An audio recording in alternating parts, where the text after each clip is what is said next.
A special thank you to each of our subscribers who make this channel possible. Here's today's story.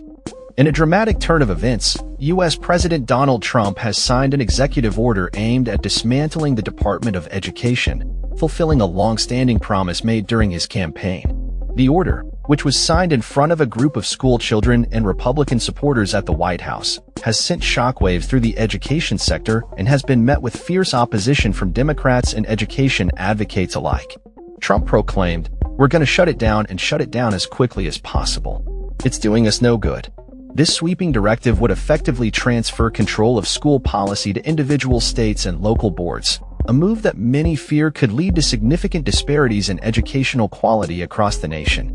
The president's rationale for this drastic measure hinges on his belief that the Department of Education has failed to improve America's academic performance, citing the country's low rankings in global education metrics. He argued that states would be better equipped to manage their educational systems without federal oversight. The executive order comes on the heels of previous cuts to the department's staff and functions, which have already seen a reduction of nearly 50% since Trump took office. Education Secretary Linda McMahon has been tasked with overseeing the closure process while ensuring that essential services remain uninterrupted. However, the dismantling of the department poses significant logistical challenges, as it would require redistributing its core functions, including the management of federal student loans and the distribution of billions in federal funding to schools and colleges. Critics of the order have expressed grave concerns about the potential fallout. The American Federation of Teachers has vowed to challenge the order in court, with union head Randy Weingarten stating, "See you in court." Senator Patty Murray, a Democrat, echoed similar sentiments, emphasizing that Trump cannot abolish the Department of Education without congressional approval. The department's budget for the fiscal year 2024 stands at $238 billion, making up less than 2% of the total U.S. federal budget. However, this funding is crucial for many schools, especially those serving low-income communities. Trump has indicated that while he seeks to eliminate the department, he would preserve certain funding streams, such as Title I for low-income schools and Pell Grants for students with financial needs.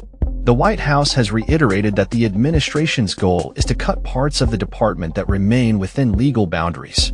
Despite this, many believe that the order could lead to increased educational inequities, particularly for marginalized students.